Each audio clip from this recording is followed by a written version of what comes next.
Ces parlementaires, amis téléspectateurs, merci de nous rejoindre ici sur la belle balade que nous offre la ville de Porto-Novo et ses partenaires.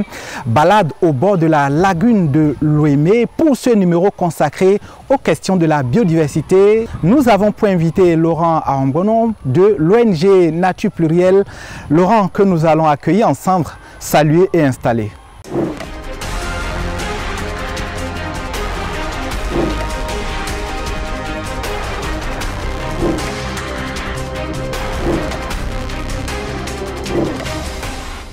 La journée de la biodiversité, journée choisie par la communauté internationale pour se pencher sur les questions de la diversité biologique, c'est chaque 22 mai. Et aujourd'hui, nous avons un invité justement pour nous pencher sur le sujet ici, sur parlementaires, amis téléspectateurs. Merci d'être des nôtres comme toujours. Notre invité, je vous l'ai annoncé, c'est Laurent Aombonon. Laurent, bonjour. Bonjour, monsieur le journaliste. Vous êtes le président de l'ONG Nature Plurielle. Avec vous, comme je le disais, nous allons nous pencher sur ce mot qui paraît abstrait, ce qui cache. On va faire le tour avec vous. Et une fois encore, merci d'être des nôtres. Merci d'être de ceux qui acceptent construire la philosophie biodiversitaire au Bénin. Merci, c'est un plaisir pour moi d'être là avec vous. La journée, qu'est-ce qu'elle cache comme objectif déjà au niveau de votre ONG? À quoi s'attendre déjà cette année? Ok. Je partirai par la définition de cette journée-là. La biodiversité, c'est quoi d'abord? Il faudrait que les gens sachent que la biodiversité, c'est d'abord la variété et la variabilité des organismes vivants sur la Terre. Maintenant, et lorsqu'on parle des organismes vivants sur la Terre, l'homme fait partie intégrante de ces organismes-là. Alors, la journée internationale de la biodiversité a été décrétée par l'ONU et depuis 1992, lors de la convention à Rio de Janeiro au Brésil en 92. Mais la fête n'avait pas commencé. La célébration de la journée n'avait pas commencé. Les réflexions lancées, voilà, mais pas la fête. Pas la fête. C'était l'adoption. Maintenant, et puis on a commencé en 2001. C'est là, je veux dire, l'adoption dans les pays de cette convention-là en 2001. Et maintenant, on célébrait ça en décembre. Mais progressivement, on a constaté que comme on célébrait les autres journées de l'environnement vers le début de l'année, c'est comme ça qu'on a ramené ça maintenant en mai. Et nous célébrons ça. Pourquoi? Ça a un objectif, sensibiliser le grand public c'est-à-dire à l'importance de la biodiversité et sa conservation. C'est vrai que déjà, vous avez dit les organismes dont d'ailleurs l'homme fait partie, tout comme les autres constituants. En termes clairs, nous avons des producteurs en face de nous. Qu'est-ce qu'ils doivent on va dire entendre par organisme déjà? Voilà, quand on parle d'organisme, c'est tout être vivant qui respire organisme vivant. Parce que lorsqu'on parle d'organismes vivants, il y a beaucoup d'organismes. Et quand on va rentrer un peu dans la biodiversité, ça a de compartiments. 3 points. Il y a la diversité des écosystèmes qu'on met aussi dans la biodiversité parce qu'il n'y a pas l'être vivant sans son habitat. Donc c'est là on parle de diversité des écosystèmes. Nous sommes à côté de la lagune de Porto-Novo. C'est aussi un écosystème qui est là. On a la diversité des espèces. On est homme, mais il y a également d'autres animaux parce que l'homme étant un animal aussi. Les insectes font partie de la diversité des espèces. Il y a les singes aujourd'hui qui disparaissent, tout ça. Et puis à la fin, on a la diversité génétique. Là où nous sommes, on est des humains, mais au sein des humains, il y a toujours modification de, bon, je vais dire, diversité de gènes, comme chez d'autres animaux également. Donc c'est comme ça qu'on peut définir la biodiversité. Il faut comprendre que c'est les constituants de cet écosystème, l'habitat, l'environnement dans lequel nous sommes, c'est ces constituants qu'on appelle les organismes vivants. Nous qui sommes dedans, que ce soit les végétaux, que ce soit les animaux. Laurent, c'est vrai que vous soulignez l'endroit où nous sommes, cette belle promenade que la ville de Porto-Novo, les autorités de Porto-Novo, avec sans doute aussi le concours des acteurs comme vous, offrez à la population pour enrichir non seulement la vue, pour enrichir notre cadre de vie, mais aussi renforcer la biodiversité. Donc, pour l'entendre, si je dois nous résumer jusqu'ici, la biodiversité, c'est à la fois les micro-parties qui constituent à la vie, mais aussi les grands composants comme, on va dire, les espaces, les animaux, dont nous les hommes. C'est un système complexe. Alors, pourquoi alors s'interroger sur la biodiversité s'il y a danger? Ah, il y a danger. Lorsqu'on parle de biodiversité d'abord, il faut comprendre que la biodiversité a d'importance dans l'environnement immédiat et dans le grand espace. on va prendre l'importance sur le plan écologique d'abord. Sur le plan écologique, vous allez voir, lorsqu'on parle aujourd'hui de l'agriculture, vous avez pris l'exemple tout à l'heure des producteurs qui sont là.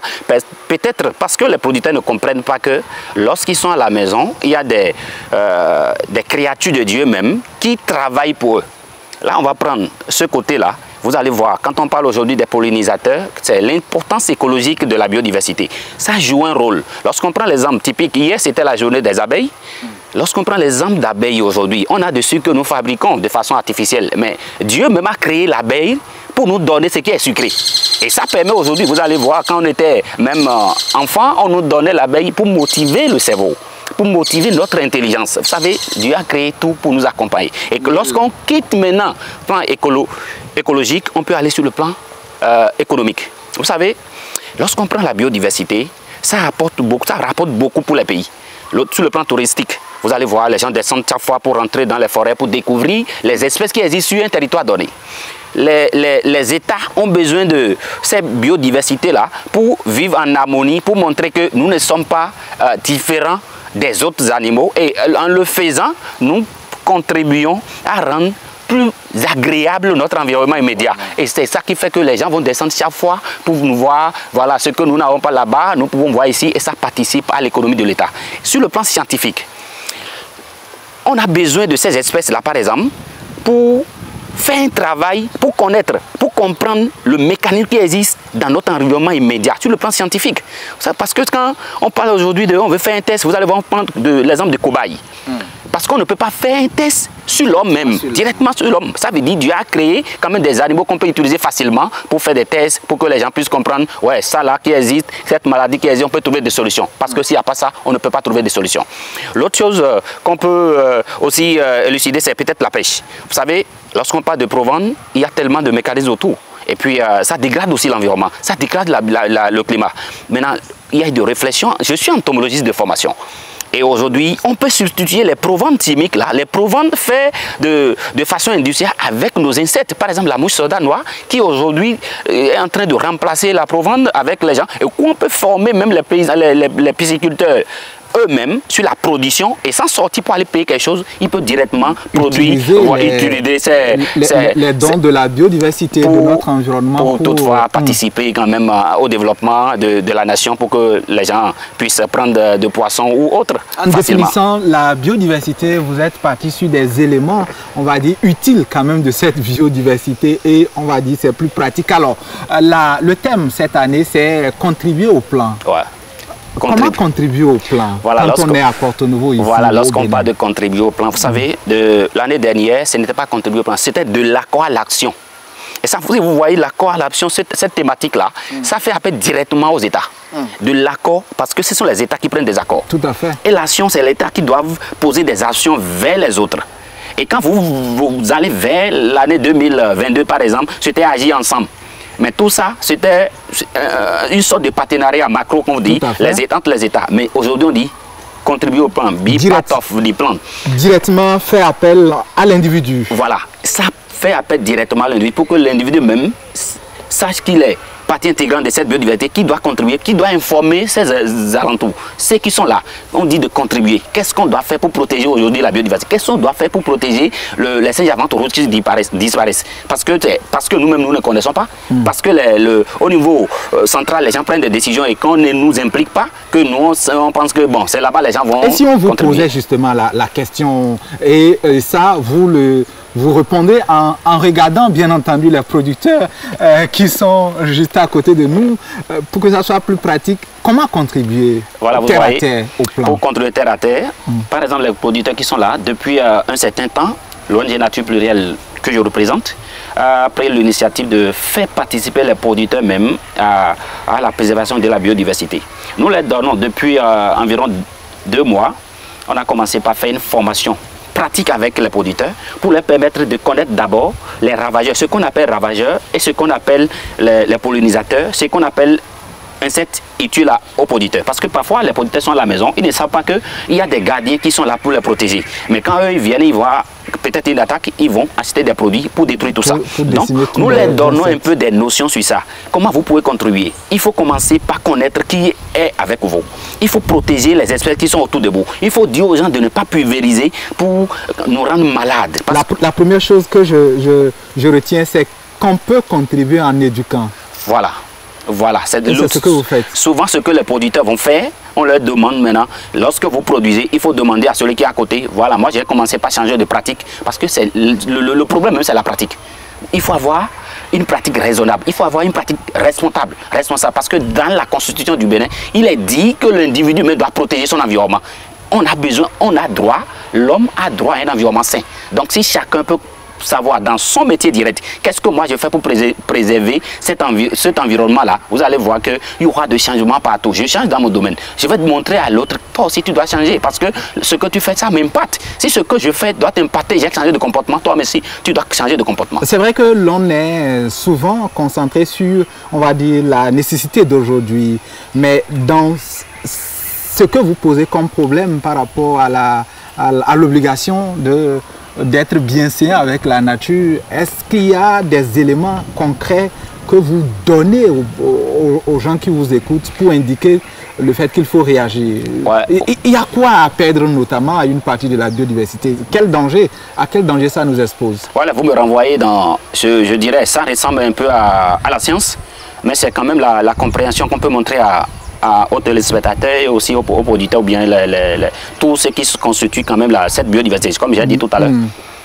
Lorsqu'on perd juste une espèce, je pense depuis le primaire au collège, on nous a appris la chaîne trophique. Et dans cette chaîne trophique, lorsqu'un maillon n'existe pas, c'est que la chaîne est brisée.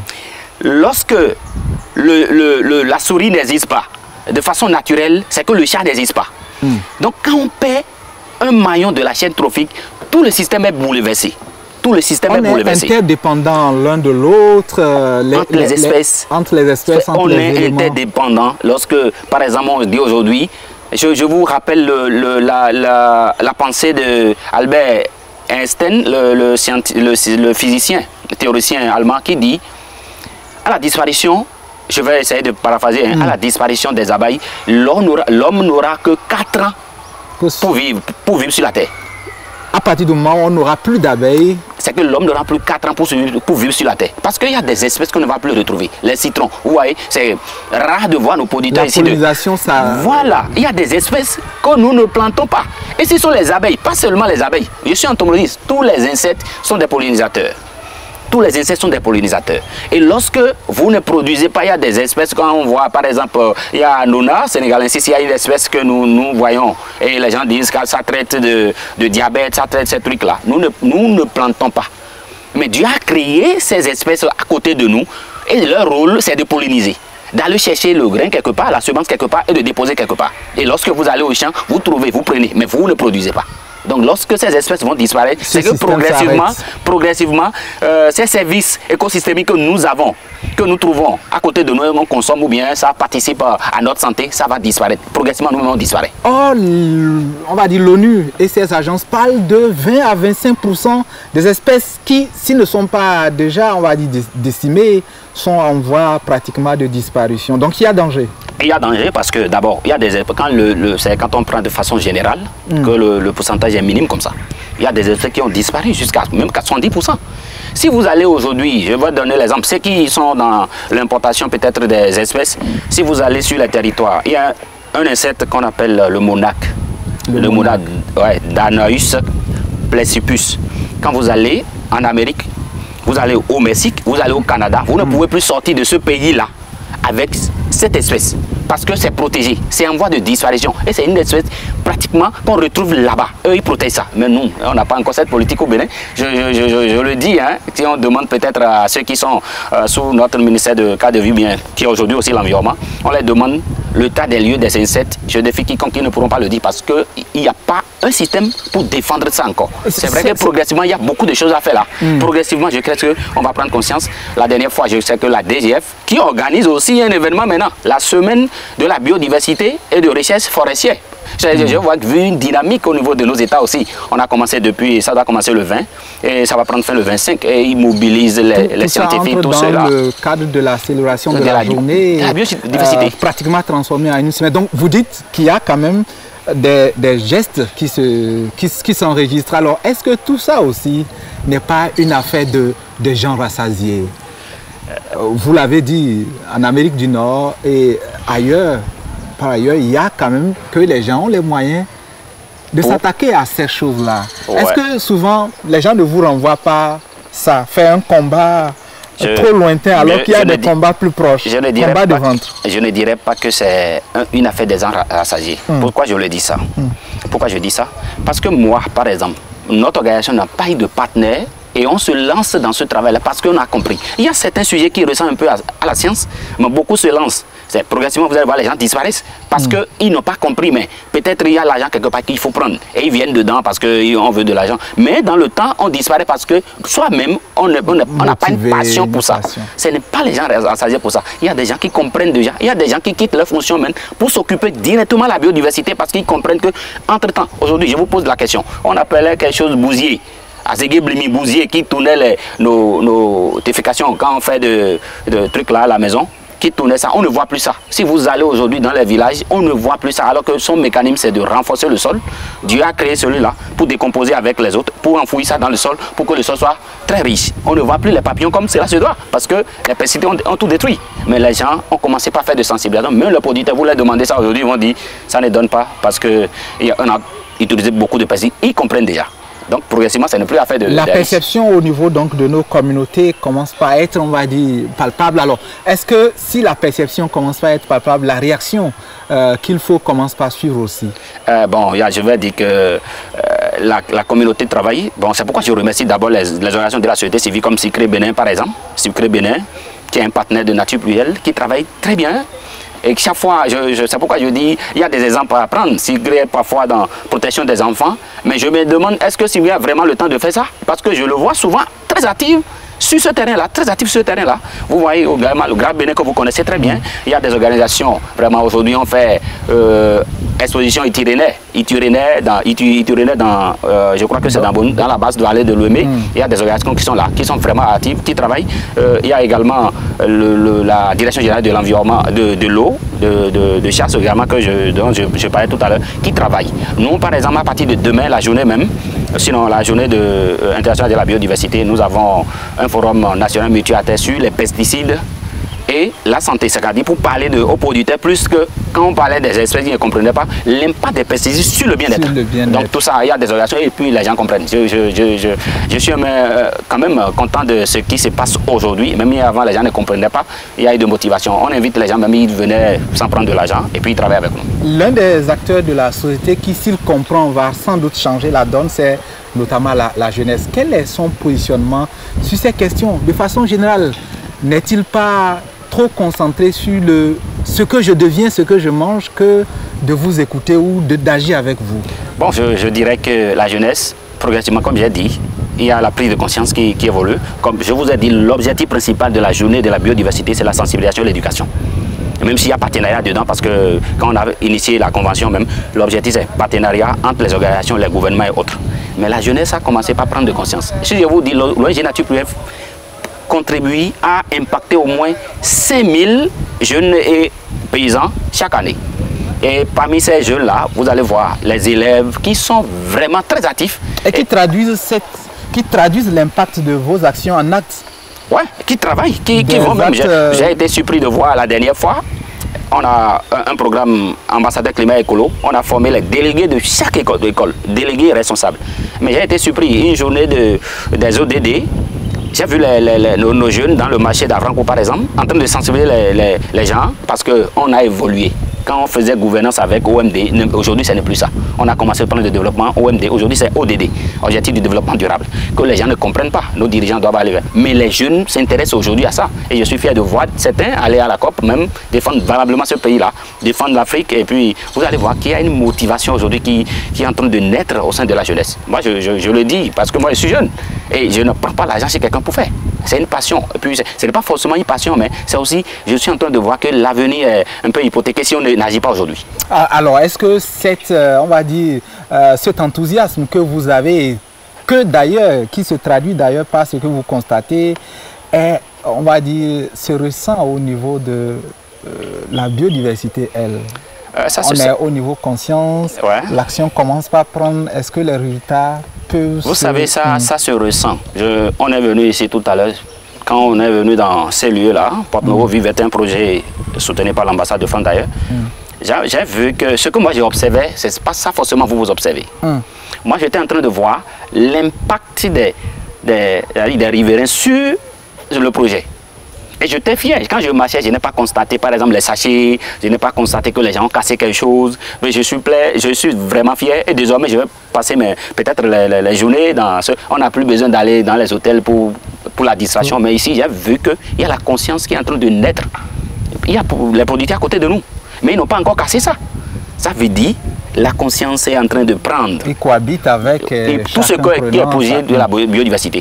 Bon, je ne dirai pas plus parce qu'on est avec eux et on sait qu'ils agissent. Quelles sont les urgences, les urgences sur lesquelles vous aurez pu appeler Patrice Talon ou son gouvernement à mettre le pied sur l'accélérateur? Je le disais dans mes propos. Je vais d'abord interpeller le ministère parce que le président Patrice Talon a beaucoup de choses à faire. Que je le remercie d'abord. Il agit d'ailleurs par le biais du ministère. Voilà, il agit par le biais du ministère de cadre de vie, des transports en charge de développement durable. Je voudrais que le ministre que j'interpelle avec respect, qu'on essaie de trouver un mécanisme. C'est vrai qu'il y a des structures là qui s'occupent de faune et autres, mais qu'on trouve des mécanismes, qu'on ne s'occupe pas forcément de macrofaune. Il y a ça. On s'occupe tellement de macrofaune. Si je demande, j'ai dit tout à l'heure, si je demande le tas des insectes, personne ne le dira. Il y a d'autres espèces qu'on ne... Mais s'il y avait un département qui essaie de collaborer avec les scientifiques, qu'on sait déjà... se concentrer sur les espèces de façon pratique. De pratique, pas forcément les espèces. Il y a aussi la flore qui disparaît. La flore aussi. Mais j'ai vu que plus le ministère qui s'occupe de l'environnement s'occupe plus des chantiers, les travaux de route et autres là, bon, il y a d'autres qui ont sensibilisé, mais l'impact ne sort pas trop. C'est vrai que vous avez tantôt parlé de Sicré, qui quand même, me semble-t-il, a cette année procédé au recensement notamment des oiseaux, des initiatives comme ça, c'est de ça que vous parlez? Ouais, par exemple, il faut faire l'inventaire de notre... J'ai dit, il n'y a pas de muséum par exemple. Muséum des insectes, il n'y en a pas. Dans tous les pays du monde, parce que les insectes contribuent, c'est d'abord le groupe d'animaux qui est plus, c'est-à-dire plus organisé.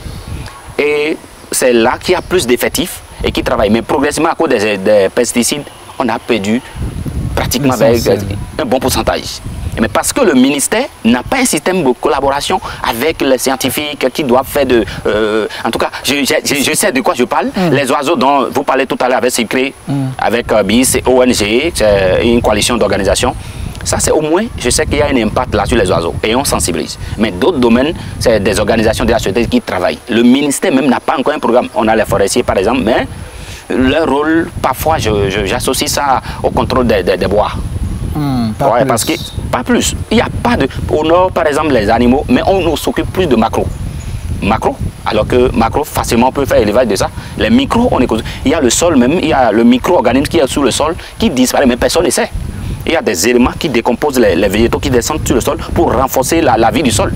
C'est vrai que vous avez insisté dans cette émission sur les insectes et leur rôle. C'est un débat, effectivement, qu'on ne fait pas assez, parce que pour les producteurs, l'enjeu, c'est de s'attaquer à eux. Et vous dites qu'on ne doit pas, on va dire, s'attaquer à tout, à ce niveau. Ouais, l'enjeu, c'est de s'attaquer aux insectes. Vous savez, lors de notre formation que je fais dans toutes les communes d'ailleurs, en tant qu'entomologiste agricole, je fais l'exercice avec le producteur. Je leur montre des insectes. Il y a un insecte que nous appelons coccinelle. Coccinelle ne détruit pas les végétaux.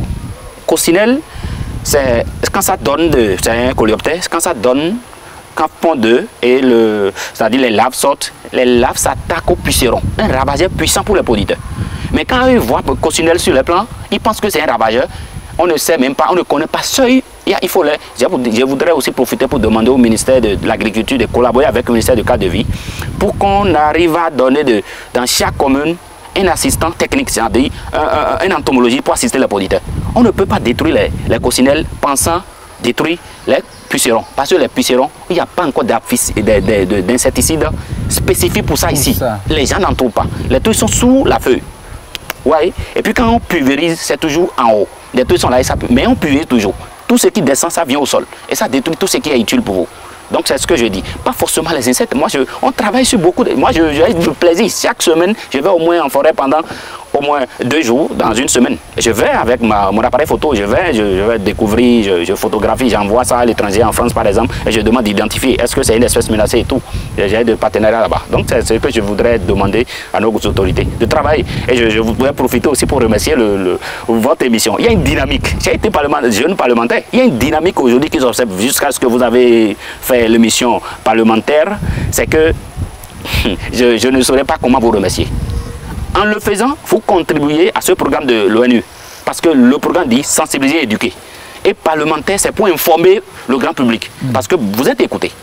Je profite pour remercier le président de l'Assemblée nationale qui est dynamique sur ce plan-là. Donc vous dites que l'urgence au niveau du ministère de l'Environnement, c'est bien de s'attaquer pas seulement au macro, mais aussi à cette identification, aussi à l'éducation visant la protection des espèces. Et les ONG partenaires, vous avez parlé de CIPCRE. À ce niveau, est-ce que vous avez un message spécifique pour dynamiser le combat? Bon, je dirais, ils connaissent déjà, ils me connaissent, parce que je les titille chaque fois. Et je voudrais appeler les aînés, CIPCRE ONG, BIS ONG, Grab Bénin, Nature Tropicale, tous ceux-là qui travaillent sur la biodiversité, que tout ce que je voudrais, c'est de tendre aussi, comme ils le font, à la jeunesse qui s'organise, parce qu'il y a plusieurs jeunes qui s'organisent, mais au fil du temps, ils disparaissent. Forcément, on n'a pas besoin de l'argent. Mais les gens, si il n'y a pas un soutien, ils se disent, on nous lance, mais il y a encore d'autres choses à gérer dans la famille, tout ça. Je voudrais qu'on mette la main dans la pâte, qu'il y ait plus de solidarité pour qu'on puisse travailler résolument. Et je veux leur demander les projets qui sont à leur niveau, s'ils n'ont pas encore de temps pour s'occuper d'un projet, de donner à des organisations, même des organisations créées aujourd'hui, qui n'a pas forcément besoin de l'argent, de collaborer avec eux et de toujours faire de plaidoyer envers le ministère du cadre de vie, des transports en charge du développement durable, de bien collaborer avec les organisations de jeunes et de bien collaborer avec la société civile pour qu'ensemble nous puissions nous protéger. On ne protège pas la biodiversité, mais on se protège. Si les autres espèces disparaissent, c'est que l'homme va disparaître. L'homme a agi et la nature a réagi. C'est ça les changements climatiques normalement. Ce décompte qu'il faut peut-être garder chacun à son niveau. Quand les abeilles ne seront plus, on n'aura plus de 4 ans. On n'aura plus 4 ans sur Terre. C'est Albert Einstein notamment qui nous a avertis. Ça fait longtemps que l'avertissement est venu à nous. Parlementaires, amis téléspectateurs, c'est parti vite. Merci beaucoup d'avoir été des nôtres, comme toujours, avec aujourd'hui le président de Nature Plurielle, Laurent Arangbonon. Merci beaucoup à vous et on espère que ce n'était que la première. Il y aura bien d'autres numéros avec vous. À la prochaine. Ce serait un plaisir.